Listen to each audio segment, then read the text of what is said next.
Finally, Nick Powers. Welcome to the Nine Line Podcast. Nick Powers. Nicholas You say Powers. that like you've been dealing with me for the past 2 weeks in frustration. Yeah, not in frustration, but in pure joy. No, Your face is radiating pure joy right now. No, it was great. We had you on the podcast with Omar in the last podcast. I don't know which number that is, probably like 11 or 12.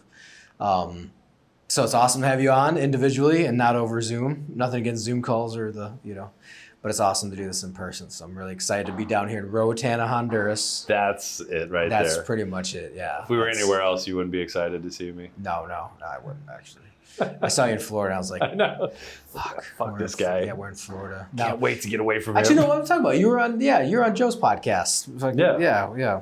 So that one was underwater though. I mean, that was pretty freaking cool. Yeah, it was. Not gonna lie. Yeah. That was pretty sweet. I don't know too many other people who can say they podcasted underwater. No, I agree. Wow. There we go. Let's make sure it has the tracking on. No. Yeah, man, this is awesome. So pumped to be here. You had a successful week with Omar and Danny, veterans coming down. Can you explain a little bit of what Warfighter Scuba is and what you guys do down here in Rotown? Warfighter Scuba is the most phenomenal nonprofit on the planet. We outperform and outpace no, I'm just kidding. That's our goal. But we bring wounded veterans, particularly Purple Heart recipients or Gold Star families down to the Caribbean, whether that be here in Roatan or the Florida Keys or Bimini or wherever else we're partnered. And we put them through a week-long scuba seminar, basically, of group therapy above the water and group therapy below the water. So, the way that our bodies are wired, you're not wired to function underwater. We're not fish. We're humans. We function very well above the water. And your brain actually kind of shuts off in a very good way when you go underwater. So it helps people with TBI, with PTSD, to be able to basically silence that noise finally and focus on the present moment, see what's in front of them, experience life at its fullest, really. And then after our podcast where we met Joe for the first time, I talked on the phone with him a few times. Yeah. Man, I'm really gonna like this guy. He's fucking awesome. This a million miles an hour, just like a knowledge machine. And now learning out that we actually increase our stem cell production inside our body at pressure. So that's just one of the many benefits that we're giving our veterans and Gold Star families through scuba. What's the other thing too? As we were diving now that I'm nitrox certified, I have been for a few months, but then also my wife just got nitrox certified. She's down here. Nitrox is making you feel better. It's different from air and going down, but that's kind of the anecdotal as well, though. I mean, we do feel more energetic. Opposed to using air or using nitrox. So that's another. And there will be people that say that that's, hocus pocus, right? Yeah, anecdotal, but yeah. You're using big words for me. I figured that's what that meant, but I just wanted to throw it out there for everybody in my level. Yeah. Ethan with his big terminology because he went to college.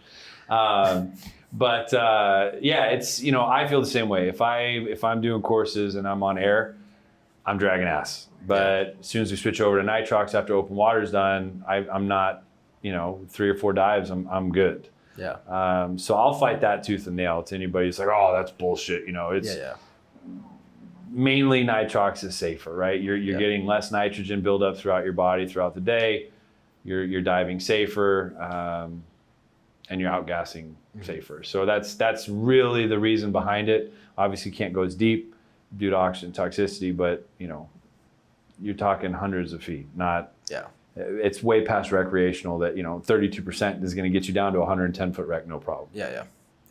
Actually, I saw that in my dive watch. It's 110 foot. Yeah. 31% gets me down to 115. Yeah. So, whatever you want to switch up your nitrox. What, you want to talk to Infinity and say, hey, you needed to go to 31? No, they were at 32. We did our nitrox checks today. So yeah, and from your course, 32 and 36 are the two most standard, worldwide. So, but yeah, it's, I dive it whenever I can, just specifically for that extra energy because I swear by it, man. Well, so me and my wife were talking about that. Why do they not why isn't it just offered in general then?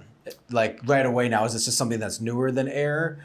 Or like, why is there a certification if it's safer, it's better, less decompression? Probably because there's increased risk associated with it, with the oxygen toxicity. Okay. You know, it's much easier when, for the past 100 years, you know, the U.S. Navy and everybody's been coming up with the dive tables, and people basically been volunteering to go die to find out how deep they can go without dying. You know, that's pretty much how scuba was invented, was through the military. Like, let's see how deep we can send somebody. Oh, okay, they died at this depth. Let's try this.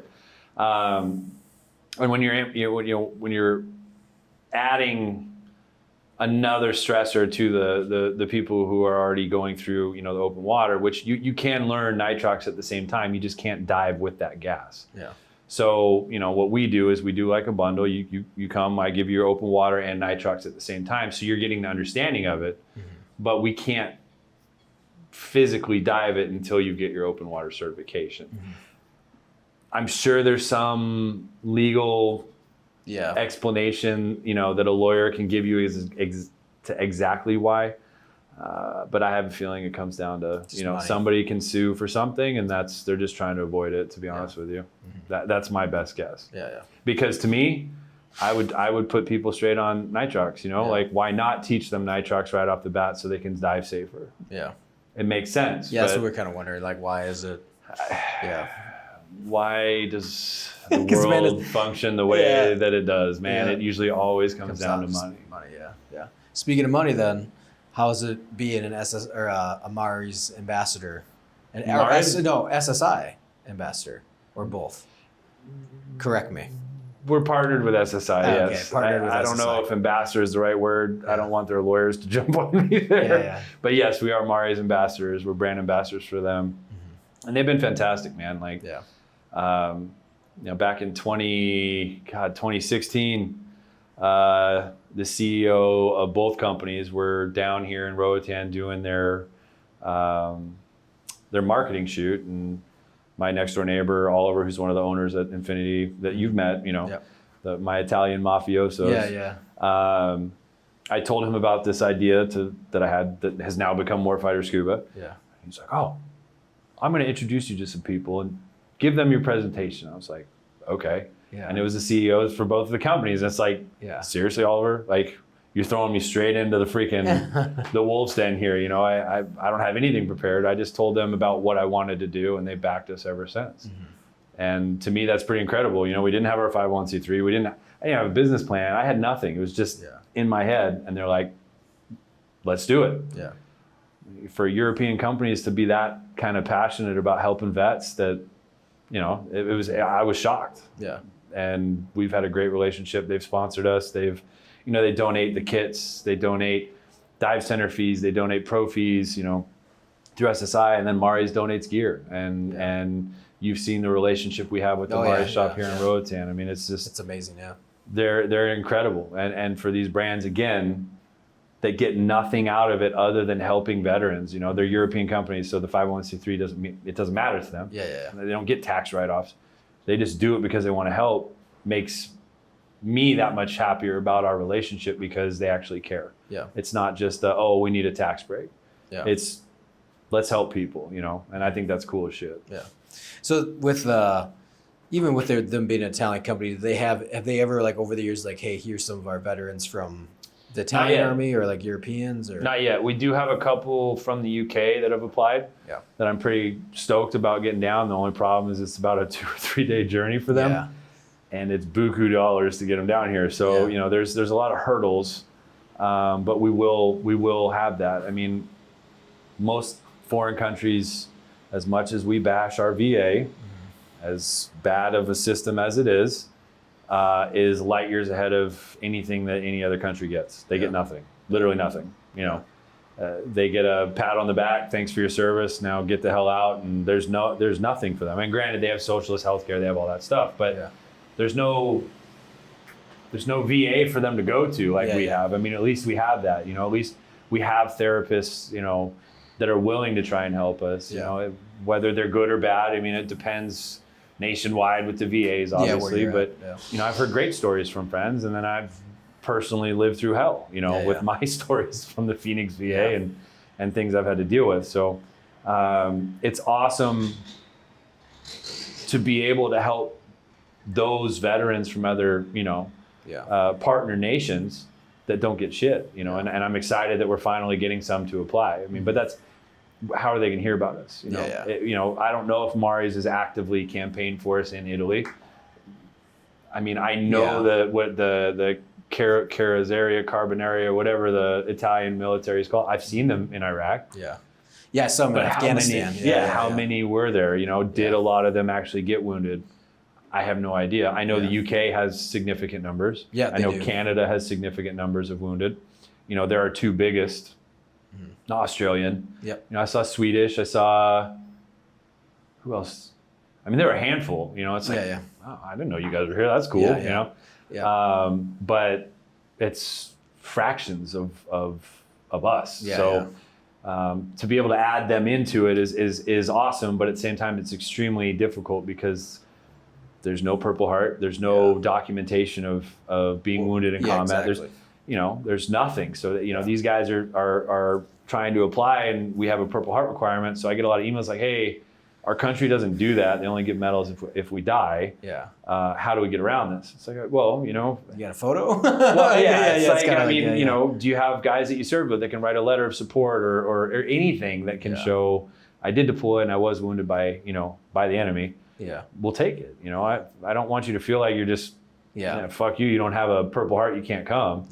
We started off not having that as a requirement, and the VA highlighted us in the newsletter, and we were excited about it, and we had 2,500 applications come in about 12 hours, and that excitement went to, oh shit, like how are we going to help? And that's why we still have like a wait list of about 300 vets right now, even with reducing it to a Purple Heart. So at some point in the future, we'd like to open that back up, but talking about anywhere from $5 to $10 million we need to raise to help the 300 that are on the wait list. And we're going to do it. I'm determined to do it. We've done a lot with very little.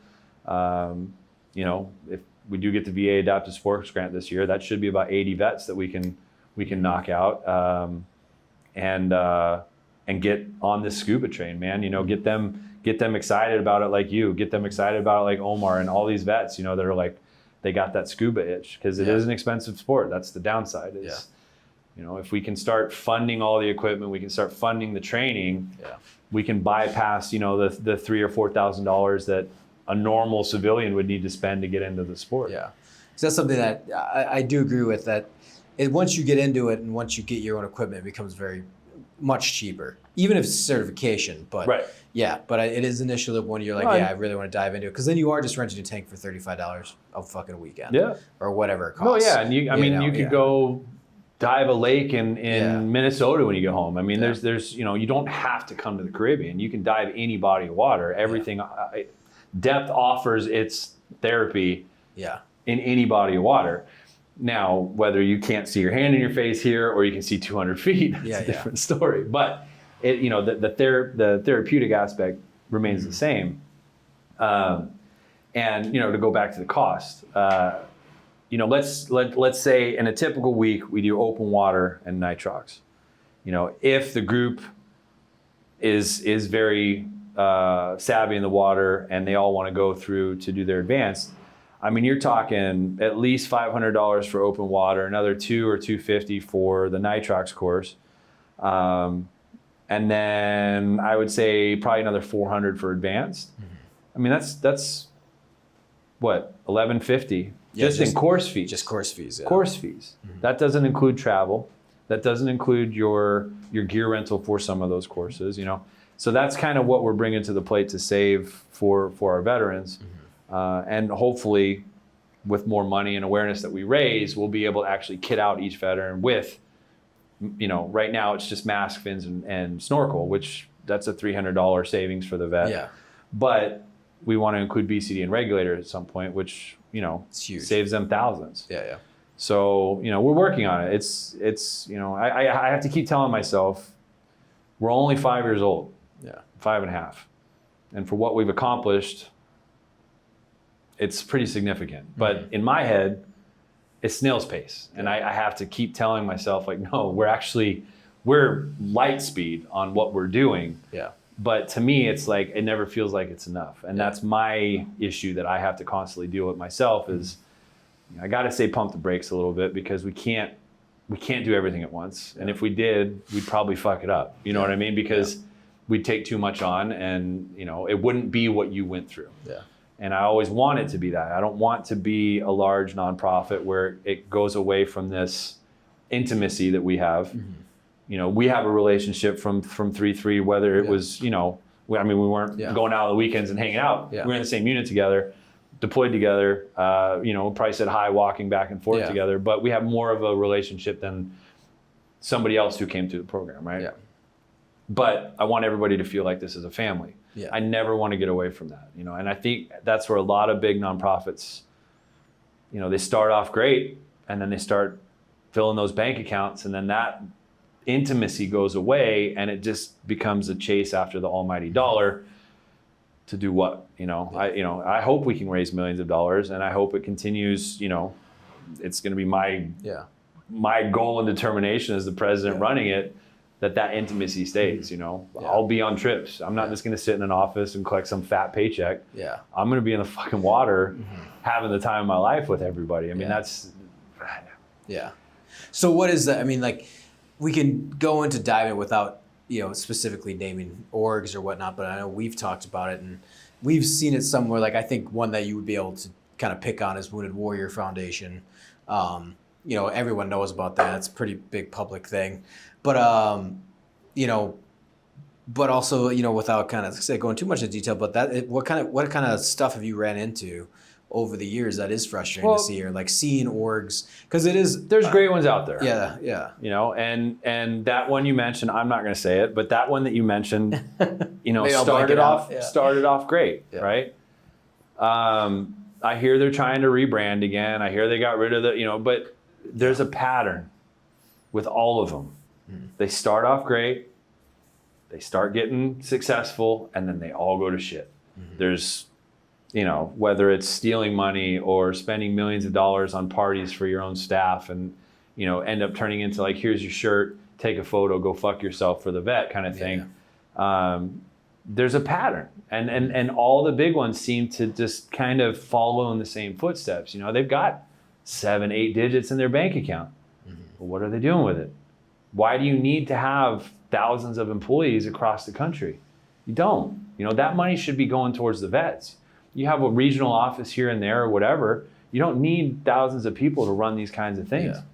Start giving grants to smaller organizations like us, or the numerous ones out there that are doing equine therapy, or therapy with dogs, service animals, things like that. The problem with the nonprofit industry that when I started this, right, I had no idea what I was getting into. I've never started a business before. 9 out of 10 of my ideas have been horrible. Everybody laughs at, my buddies are like, that's fucking stupid, don't do it, And this is the first one where people were like, actually, I think you're onto something, you should go for it. And of course, I do it in the most competitive industry on the planet. Yeah. You got 1 million plus nonprofits in the United States, and they're all going for the same finite amount of donor dollars, right? So that's the most frustrating part, is not everybody donates, and not everybody can donate. I'm not trying to trash people if you don't donate. You might not be financially able. You might have other reasons why, and that's totally understandable. You might volunteer your time, which is fantastic, but going after the donor dollar when you have these big dogs that are spending millions of dollars on marketing. Yeah. They're playing ads during the Super Bowl. How do you compete against that? You know what I mean? Yeah. You can't. So it's all word of mouth, and there's a lot of struggling, and that's why a lot of nonprofits start with great intentions, and they usually fail out because they just can't fund their mission, and you're going against these gigantic organizations that have lawyers on retainer that sue you into oblivion because you might encroach on their turf or use something that might be construed legally as similar to their logo. Yeah. And it's kind of disgusting. Like, we're willing to work with anybody. We've worked with great orgs. We've worked with bad orgs. I've just got an email from somebody at a VA in San Diego today asking if we would be willing to work with a local organization there on organizing a trip for wounded vets down here. Like, fuck yeah, let's do it. You know, we're not going to sit there and say, oh no, it's got to be under Warfighter Scuba banner if we're going to do it. I don't give a shit if you're wearing our logo, if you're wearing somebody else's logo. All I care about is the veteran getting help. That's it. I want to work with everybody. So I would work with those large organizations, and maybe that's something that might pique their interest, where they can start cutting grants. That makes sense to me. You can start showing that donor money is actually going to use, instead of sitting in your bank account paying, Fox or whatever, on their advertising fee for the Super Bowl. I mean, was it $1 million for a 5-second ad or something stupid? Like that. So just imagine how much money is being wasted there. Like I said, that's interesting, because we've talked about that personally, just kind of like. I can say a lot more personally. Stuff goes on the internet. It doesn't really go away. And again, they have lawyers on retainer. No. So beyond those challenges, what was like the biggest challenge getting started up as a nonprofit? Doing it from Honduras. Yeah. Don't ever start a nonprofit from outside the United States. Holy shit. I did it from one of the most corrupt countries on the planet, right? We're a U.S. nonprofit, but when we first started up, I mean, I personally funded tens of thousands of dollars to get veterans down here, and just to get something to show donors, because every time they'd ask, well, where do you operate? The Caribbean. Yeah. Well, where in the Caribbean? Island called Roatan. Yeah. Where is that? What country? Honduras. Yeah. Oh, Honduras, you're a scam. I'm not giving you money. It's like, oh man, if you just come down here, And you have either people who come down here on a cruise or whatever, and they absolutely love this island. Like, oh my God, it's the best island in the Caribbean, and I love it. I can't wait to come back. Or you have people like, oh, Honduras, it's like the murder capital of the world. Like, that you've got to be a scam. Why would you bring veterans down there? That's dangerous. Yeah. And you've been down here twice now. Yeah. Have you ever felt in danger? No. Yeah. I did when I was on the mainland 10 years ago. Oh, back when it was the murder capital of the world. Weird. A lot has changed. Not Greenpeace. Central America is really doing a lot to clean up. Yeah, absolutely. And we're 20 miles away from that off coast. It doesn't exist. No, absolutely. Here. Rotan's been phenomenal. Yeah. It really is. It's been the best diving I've ever seen. I've dove. Top 5 in the world, man. Yeah, and I've dove a lot of the world too. And it's like, holy shit. Like, this is the coral, the wildlife. It's insane. Yep. Like, it's an amazing experience. I think, like I said, that's the draw, that is kind of like the double-edged sword, because when you have vets that come down and, like I said, now the ball's rolling, you're like, no, this is legit.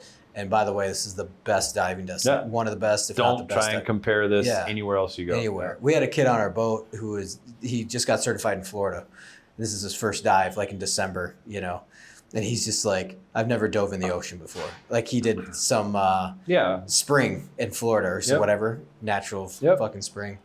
And he was like, this is the first time I've ever jumped in the ocean. I was like, well, it's going to get ruined for you, because this is it. This is going to be the best you'll ever dive, Now, granted, in terms of what you're kind of going for with diving, but and the overall Roatan is the best. Every dive is fantastic. You can look at the negatives or you can look at the positives of it. Obviously, negatives always are easier to focus on, but diving always offers you positives.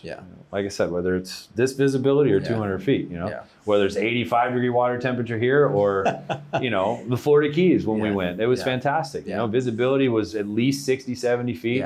I was shocked. Current was ripping. That was a wake up.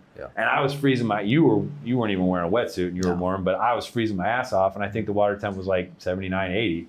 It's still warm, but I'm used to this. Well, you've seen me here. I still get cold. I'm a bitch. And 82-degree water, bath water, you get cold. My hood kept me warm the other day. But I saw that. You get accustomed to things, and it it does make me look like a bitch elsewhere. So my trainer course coming up in that pool, I'm probably going to be like, are you okay? And they're going to be looking at me like, dude, seriously? Like, 80-degree water, what's wrong with you? This is phenomenal. I'm from Roatan. and with more work that we're doing, to be able to do the adaptive sports grant, to hopefully start taking the GI Bill, we obviously have to do it in the States. So like, Florida Keys Dive Center, Eroded Dive Center, our partners there that we're going to start using a lot. Yeah. So what's that future look like? So you're kind of jumping into it. So the future of Warfighter Scuba. A lot of Florida. Yeah. I mean, Florida is probably going to end up becoming our headquarters. I mean, this will always be home. Roatan will always be home. Infinity Bay will always be home. Infinity Divers will always be home. They're the ones that took us in when we were just an idea for nothing. Yeah. They just wanted to help. But Florida is probably going to be our new headquarters relatively soon, because we have to make that step. We have to be in line with the grants from the U.S. government, specifically the VA, where the money needs to be spent inside the U.S. Mm-hmm. And the only place that you're ever going to come close to here is the Keys. So we're still going to offer great dive locations to our veterans, but it's most likely going to be, your intro will be in Florida, with maybe a follow-on trip down to Roatan, in the future. Mm-hmm. So that's kind of what it looks like. There's obviously a lot of hurdles we gotta work through. Hi. Hola. Do you want your room cleaned? No, that's okay. No gracias. No gracias. Buen día. And you speak Spanish. And my Spanish is muy bien. But so there's a lot of things that are going to change this year, and I'm fucking stoked for it. At the same time, I'm petrified, because it's another new hurdle for us that we have to take to be able to help more veterans. Mm-hmm. But this whole thing is just flying by the seat of our pants, basically. Yeah. It's great, but I wish we could do it without as much stress, you know what I mean? Yeah. If that makes any sense. Yeah. I don't know. I'm just a big ball of stress all the time. The only time I get relief is in the water, and hell, my board has now voted me out of the water to go meet and, schmooze people for donor dollars. And so I can't even be in the damn water. So, Crispy's trip was I told my board, basically, I don't care what you say. He's my friend. I'm doing his course. Yeah. I'm getting in the water at least once this year. And they were like, okay, that's fine, Yeah. And then we get a little extended time with you and your wife, and you got to meet Sean and his new wife that was one of my drivers in Iraq with Triple Canopy. And I don't know if I was allowed to say that name or not, but whatever. Oh yeah, you'd be fine. Okay. Yeah. I might have to blank out the other one. The other one. Yeah. Now that we've thought of it, what, I don't want to cause So any why'd you get issues. sued? Ethan said a name on a fucking podcast. No, that's awesome though. So then Florida basically will kind of become the main hub. Is there any specific spots that you guys are going to be going out of, or like I said, Florida the Keys? Yeah, I mean the Keys, man. Well, I mean, shit. You fly into Miami, you're an hour and a half drive from pretty much anywhere, right? Yeah. You've got Jupiter up north. They got some crazy hammerhead dives that we could do there. We could zip out to Bimini. Hammer and Tiger dives there. And then same with what Eric and Doug were saying at Florida Keys Dive Center. They got sharks. They basically say what shark you want to see, and they'll take us to it. So that's my big thing. Every veteran that's dove with sharks here has found it extremely therapeutic. You get that sense of adrenaline that we all seek, and at the same time, you're looking at an apex predator eye to eye, and you're at the most peaceful state that you can possibly be in. It's fucking weird. Yeah. But diving with sharks is incredible. Yeah. Hopefully we can get the pitch to Shark Week out and start doing some cool stuff with some of the Shark Week hosts that want to bring us out. And there's just so many cool opportunities that are coming up, but at the same time it just adds to that ball of stress and stress and stress. Like, oh God, I got to get this done. I got to get this done. I got to get this done. I just need more time in the day to get it done, So I'm going for that trainer course in about a week and a half. I pass that, we'll be the only organization that can actually teach all the way to instructor, so we can actually start getting veterans jobs anywhere in the world. Yeah. And I feel that that's going to be a huge step in the right direction, where not only are we offering the therapy, but we can actually get people jobs now. Where do you want to work? I was going to say, that's a kind of a bigger advantage. Not to, again, we don't have to name names, but some of the other organizations that are out there with scuba diving. Yeah, you guys would be the only one, or if not even right now, you guys are the one that are kind of coming out of this, like, hey, people are getting certified, they're getting their gear, and then in close to the future here, they will be getting even more advanced. Yeah. Like, I'm getting my dive master through you. Others are getting their dive master. And some of the other ones do that. There's other organizations out there that do what we do. We're the only one that does NATO. So we're the only ones that will take foreign service members. And when we have a trainer on staff, myself, we'll be the only ones that can do full-on instructor courses and get vets jobs. Now, that's not to say that those other orgs can't pay to have somebody come in and do it, but we'll be the only one with somebody basically on staff, even though none of us make any money. Nobody takes a salary from us. We'll be the only one that has those. Mm-hmm. So there's a couple, we're the only ones. Some of the other organizations only focus on special operations or special forces realm. Yeah. Which everybody has to have a mission, but I think we have the larger pool that we want to help. Yeah. But at the same time, that kind of is a double-edged sword because that means we need more money. So I want to help everybody. Like, that's just who I am. I know you've probably seen that. Every veteran who's come through our organization has seen that. Yeah. I just want to help. That's it. And a lot of times that, you have to unfortunately say no sometimes. Mm-hmm. And it's hard. It is hard. It was very hard when we changed, and required the Purple Heart.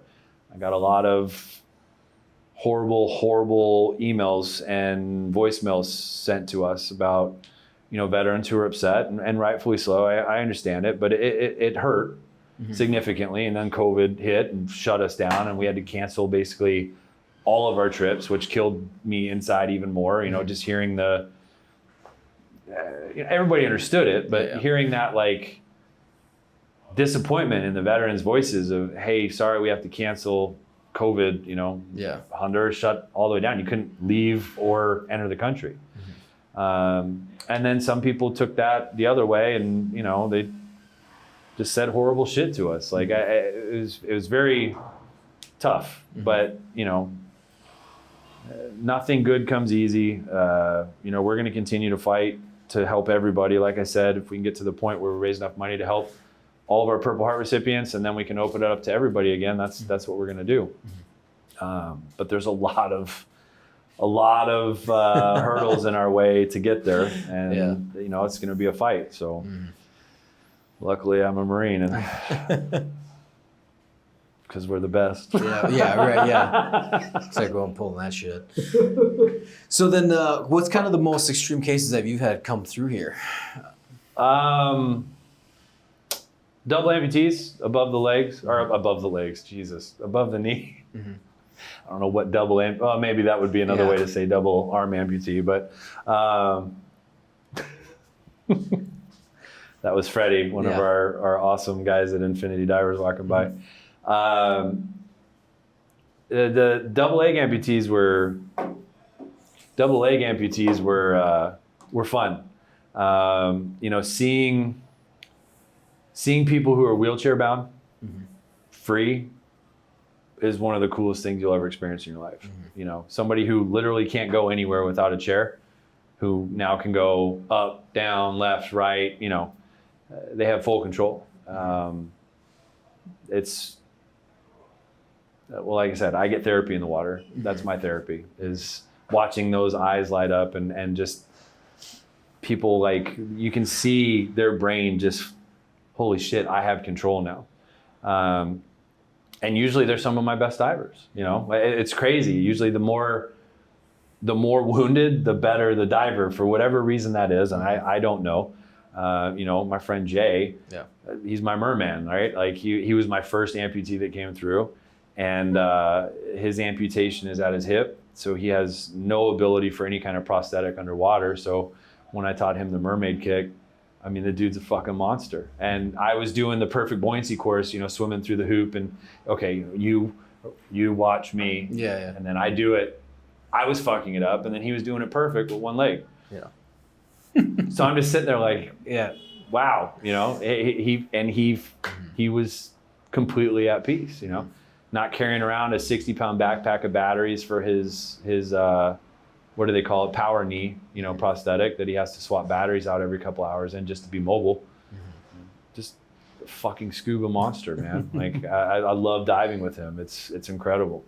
Mm-hmm. Everybody else on the dive boat's watching the whole, like, wow, they're a better diver than me. And he just started doing it. So, he wants to do his dive master, and it's it's something that we're going to get done. So like I don't know. I'll take a quadruple amputee. Yeah. Let's go do it. I'll take anybody. You know, the blind deaf guy from. I was gonna say, you don't you bring that? Tell that story. Yeah. So he wasn't military.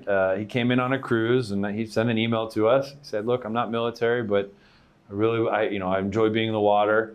Would you be willing to take me diving?" Fuck yeah, let's go. You know, I'll figure it out.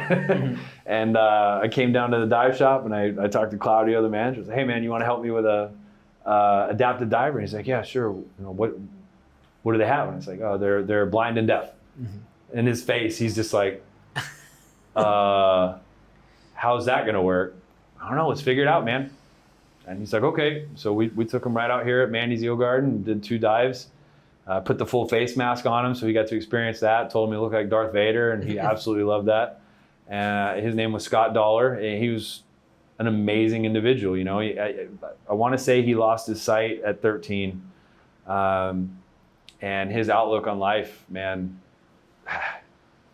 Like we were all crying. You know, he's talking to him, giving us his life story, and just man, all of us looked at each other like we are huge pieces of shit. You know, we take everything for granted. Yeah.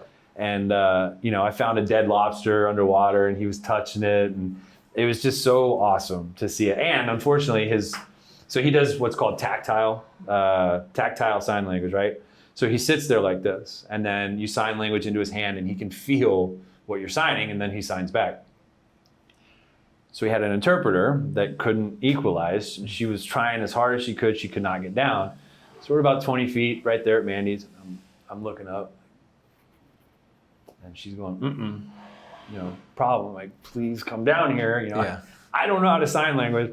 And he's just sitting there, you know, just enjoying it, right? waiting for something, right? Yeah. I can only imagine, like, you're in complete darkness, you can't hear anything, you're underwater, and you're just waiting, right? Like, you have given all of your trust to everybody involved, right? And I'm just looking like, well, shit. All right, so I stick are you okay? He feels it? Yeah, I'm good. I'm like, maybe he understands this. Like, do you want to swim? And I do that. He goes, okay, yeah. So we start swimming, and I just stick okay in every once in a while, and he give me okay back, and it was a riot, dude. Yeah. My fear went to, you know, like motivation when I saw that he was okay, you know. But I was shitting my pants. It's just like, what do? I don't want to end the dive, you know. And we'll get back, and he'll be like, why was it so short? Well, you know, your sign language interpreter couldn't get down. How would he know, though? He doesn't know how to tell time. Wow. You know, they say your senses get enhanced, right? So he really so maybe he can like see the minutes. Yeah. I'm sorry, awesome. Scott. No, that's awesome, though. So he was pretty much your most extreme case, then? I've kind of not really knowing what to do. And then, you know, amputees, you know, I haven't had an arm amputee, so we always have the ability to signal, you know, and verbally communicate on the surface before. So, you know, the dive brief was all interpreted through his sign language interpreter. So that was probably my most extreme case of where I was limited in my communication skills with the diver directly. And man, I was shitting myself, but I was excited, you know. Like I said, I'll take anybody diving. If your doctor clears you, let's go. Let's try it. So for moving back to veterans, and then so the most of you've had is a single amputee, or have you had double? We've had double above the knee, double below the knee, single above the knee, single below the knee. Basically all leg injuries. I haven't had any arm amputee vets yet. I am talking to, or I have been talking to one of the Marines that had an arm transplant. I would love to get him down here, but he's worried about his what's the word? Dexterity. Dexterity. Thank you. Yeah. And I trust me, I understand the apprehension. You know, you're having to put all your trust in somebody like me. You know, and we have great instructors. We have Joe Hahn and we have Adam Gordon. You know, you've met Joe, you haven't met Adam yet. Yeah. Joe's a fucking monster. You know, Dev Grew SEAL, and just he is in constant pain on the surface and wants to be in the water. So he's a slave driver. You're doing 4 dives a day with Joe if you come through our program, just a heads up, minimum. You know, Adam, he was a forward observer in the Army. and he's actually we're the same height. But he's just a big, goofy ball of fun, man. Yeah. Like I love him to death. He's constantly, just cracking jokes, and it's just a good time. But the veterans don't know that until they get here, right? They're putting their trust in us to put them with an instructor who's going to take this seriously, who's going to be there for them with safety, and we're going to follow standards, and we're going to make sure that nobody's endangering themselves. And it took me 5 years to find that. It's only been me as the instructor up until then, and it took me 5 years to find Joe and Adam. We've had plenty of other veterans reach out that wanted to work with us. And we don't allow alcohol, we don't allow drug use. It's you're here, you're sober for a week, and after kind of talking to some vets and friending them and seeing their life on social media, it's like, I can't trust you. I can't trust you to do the right thing with our groups. And again, that's what some of the other dive groups do. It turns into a binge drinking booze fest full of drama, from what I've heard. And that kind of ruins any kind of mental work that you can do while diving. You basically throw it down the toilet as soon as the beer cracks open, or the cocktails start flowing. So that's again somewhere else that we're a little bit different. If we have a zero tolerance alcohol and drug policy. You guys actually have a contract too that says correct. That. Correct. We make every veteran sign a contract stating if they break that contract, they have to pay the funds back, because they're basically stealing from a veteran who wanted to come and wanted to get something out of it, instead of being selfish and throwing it away and drinking or doing drugs. I've been sober 6 years. I had a massive drinking problem, and that was mainly where my PTSD was related. I'm not one of these holier than thou, you can't drink around me, whatever. We're not doing it for that. We're doing it because over the years we've realized you can't get mental therapy if you're basically regressing every night when you're throwing them back, whether it's 1 or 5. It's altering your brain, and there's not a therapist on this planet worth a grain of salt that's going to argue that. They're going to tell you the same thing when you go talk to your VA reps. What do they ask you? How much alcohol do you drink every night?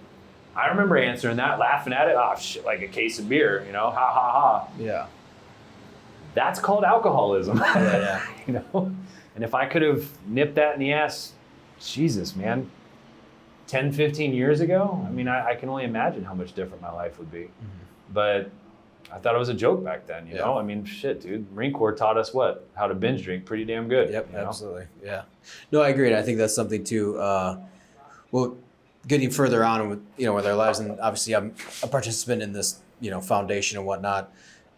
Getting older is, dude, you just don't drink as much, or it's like even going like your body tells you can't do it.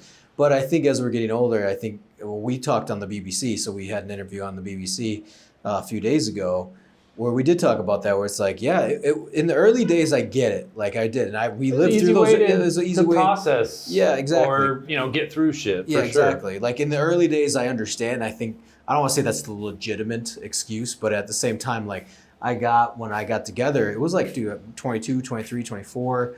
You guys your team would get together. Yeah. I never did the vet organization, so I can't speak for getting around new veterans, but guys that were part of the groups I was with. So you were just getting back together with guys that you'd served with, had drinks, you like get drunk reunions, and catching reunions, up. And it was great, and it's a great time.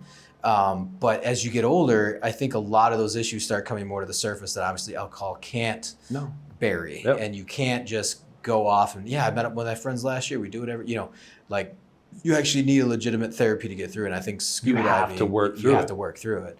And I think that's why I really do love coming down and being like, when we work with the vets of, hey, it's detox time. It's there's no drinking down here, and you're exhausted, and you're getting a workout. Sleep of your life. Best sleep. It's amazing. And you're working through traumas with people who have similar traumas. Exactly. That you can actually, so I'm not the only one that has these nightmares or these thoughts or the anxiety like we talked about, anxiety, I don't know what the fuck it is. I hate it.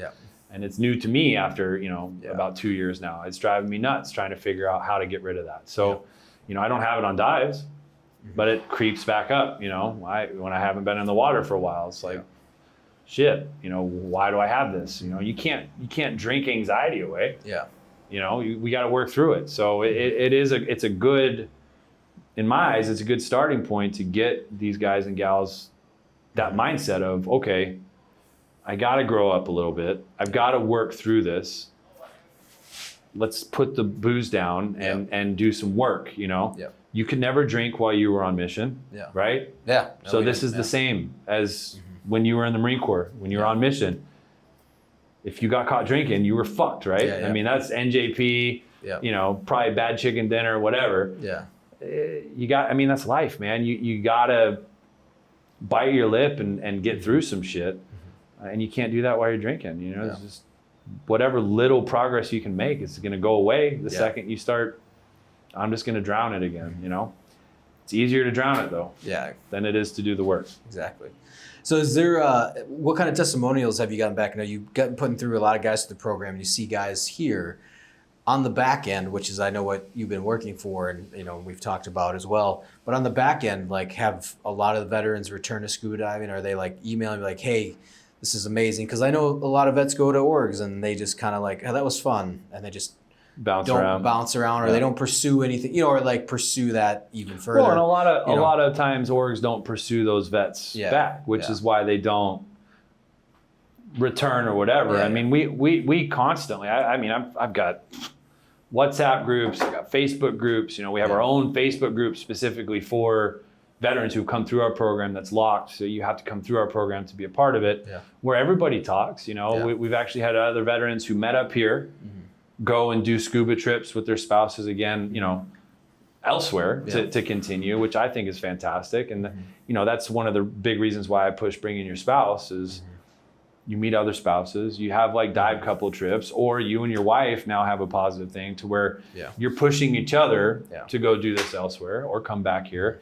We've had, I've had one veteran bring both of his children back. And I've certified both of his kids once they each turn 10, which is really cool for me. That's something that I do love about this program is seeing, I always harp on this, and I'm sure I'm talking it to death, but the spousal aspect of it. Because we did grow up for 10 to 15 years after we all seen combat and whatnot. Spouses come and go or whatever, but now here we are 15 years later, most everyone's settled down. And sometimes those spouses don't quite understand, or they're trying to figure that out. They're not invited. And they're not invited to, they're not invited to these orgs. Right. So I think something that Warfighter Scuba does significantly is say, hey, not only are you invited, you're going to go through another significant process of learning how to scuba dive. Like, you're going to face your own fear. And on top of that, it's all positivity, growing together as a couple, also then finding other couples, and then on top of that, understanding why your husband's here, right? Or why your spouse is here. Getting to hear stories, or even your husband or wife opening up to a point you've never heard. Because they're doing that only on these adventures that the spouse isn't invited to. So I've actually had a couple spouses tell me, thank you. I've never gotten to see my husband like this. I've never gotten to see my wife like this, which is cool because, I'm a big proponent of marriage. Like you said, the odds of finding a couple that were married at the time of somebody's injury and they're still together are slim to none. Marriages in the military do not have a good success rate, right? That's put it nicely. So a lot of these spouses are dealing with their husband or wife many years after their wounds and watching them self-destruct. No idea what they went through in the military. No idea how to manage it, how to navigate it. So if you can teach them, like you said, a positive skill set to navigate that together, you're giving them an outlet of unity instead of division. Where a lot of these, it's mainly for wives, right? Like, there's not that many wives out there that are going to want to go on an elk hunt or a deer hunt or a bow hunt, which we would want to go on. I know my wife would be like, yeah, have fun. Like, I want nothing to do with that. It's dirty. I don't want to be sleeping in the, I don't want to be camping. I want to be glamping kind of thing. Mm-hmm. So we have that ability to open up to a lot more spouses. So it's not necessarily that other organizations don't invite for the right reasons, but there's reasons like that where spouses are going to say no. So why even kind of risk it, right? Yeah. Where us, I mean, what husband or wife isn't going to want to come down to the Caribbean and be in turquoise blue waters all day, and 9 times out of 10 you're in bed by 7 o'clock at night. That's very true. You're so exhausted, but you're getting the best sleep of your life. We're up at 6 every day, getting breakfast, and then meeting at the boat at 8 o'clock for dives all day, and then we go have a great lunch and great dinner, and you're in sleep by the time you get home at 7 o'clock. I mean, it's rinse, wash, repeat. The longer we're in the water, the better. And we also do activities like the monkey sloth farm, on our deco day, which has been a hit. I've actually, ever since we started doing that, that's where everybody wants to go. I want to go hold a sloth. I want to play with monkeys. I want to have macaws. And, so we do that. We walk West End and do the trinket shop, and we get the baleada breakfast that everybody loves. And there's a lot of other things that we do with the spouses when we can't be in the water. So you're getting everything as far as a spouse goes. You're not just seeing them diving, you're seeing them communicate with other combat veterans in a way that you probably never see at home. You get to see the outbursts of anger. I think that's pretty common. You get to see the constant frustrations, the lack of patience, the short fuses. And my wife will tell everybody the most patient she's ever seen me is in the water, right? My patience goes away if I'm not diving. So I still have my short fuse. But when I'm diving, I'm at peace. And I've spent 2-3 hours in a pool with spouses just to get them comfortable with the mask skills. And it's pretty awesome because their husband or wife is watching them struggle. I usually have to remove them from the pool because they want to help and they're just making things harder. So it's usually a one-on-one with me, which you got to see last week. And it's not a bad thing against the veteran, but they just don't understand how to communicate that yet. And they get to sideline it and watch their spouse conquer something that they're terrified about, which is another cool experience that they get to, take home with and talk about I was this close to quitting, but I made it through. And that only brings more positivity. I love it when spouses come in. It's awesome. It really is. You just see the motivation on both sides, and you see a marriage healing in a way that I don't feel that you can without scuba. I mean, you're learning nonverbal communication. That's a very important thing in marriage. Body language is a thing, right? Yeah. So if you can non-verbally communicate underwater, that carries over into your marriage, right? I mean, you learn to read each other better in a way that you never thought you would because you're forced to do it, right? Yeah. I don't know. There's just so many cool things. Yeah. I could talk forever. I know we have a time limit, but Nick Power is the marriage specialist. Yeah. If I was a Navy SEAL, I'd have like 5 books out already on that. Yeah. No, it's amazing. It was a great podcast. In fact, so where can people find you? Where can they donate? Where can they buy cool swag? All that kind of stuff. Warfighterscuba.org has everything that Ethan just mentioned. We will be having some awesome wetsuits and hoodies up soon. I just got to get the content from him. That's very true. I got to pull my weight on that end. But he shot some awesome stuff in Florida. We just haven't been able to connect on it. So we'll have that for sale. Everything that goes, the shirts, water bottles, wetsuits, all that just goes right into funding all of our programs. You can make donations there. We are a 501c3, so it is tax deductible. If you want to make a large donation, please email us through the contact form, and we can send you an address to send your check to and get a tax receipt for that. We have a fundraiser coming up in I don't know, when do you think this is going to air? We're shooting, this podcast, I'll put this out before August, so August 12th. Okay, August 12th, so we have a June 9th fundraiser up in Boulder something in Michigan at a shooting center, doing some clay shoot there, and then August 12th with 9 Line and Guy Harvey kind of co-sponsoring That's the big one. That's going to be out in St. Augustine. So if you want to come out and help a good cause, come donate. We'll have auctions and raffles, and we're going to kill some lionfish and have a whole lionfish hunt tournament. That's the big one. So, 9line is going to be there. Yeah. Ethan will be there. I will be there. So if you want to come shake our hands or shake the hand of a SEAL Team 6 operator, right. Joe Hahn. Yeah. Joe. That's the real selling point. Joe might be doing some cool stuff. We just have to talk to Tyler about it first. Yeah. But it'll be a great event. That's going to be a really cool one. I think my wife's going to sing. We're going to do, it's going to be it's just going to be a good time. It'll be an all day, kind of all night thing. We're still trying to figure it out. So the marketing hasn't gone out yet. We're still working with Guy Harvey and 9line on that. But hopefully by the time this airs, that'll be out. Hell yeah. So where can they find you on social media? A little @ Warfighter Scuba on every platform. So we're on YouTube, Instagram, Facebook. That's it. LinkedIn. We're not on TikTok. Yeah. I'm fighting that one. China's bad, okay? But I think we are going to be on TikTok soon because one of our board members does it, and he swears by it. So I'm assuming we'll be at Warfighter Scuba on TikTok at some point. I think that's all of them. Awesome. I think Instagram is mainly our more active platform. YouTube, I have a lot of videos I have to make. A lot. So that one's kind of super delayed at the moment. It's a lot of work. All right. Well, thanks for coming on. This was awesome. I'm glad to have you on, bro. I'm glad to see you again, man. Yeah, absolutely. Hopefully we do a lot more of this, and hopefully we can get Tyler and the crew down here and or somewhere and get him underwater. Hell yeah. I want him to experience this for sure. He's absolutely awesome dude for wanting to support us. Yeah. Thank you for making that introduction. Absolutely. And, I'm so thankful for 9line and just their willingness to want to work with us. So awesome. We're going to do some cool shit. Hell yeah.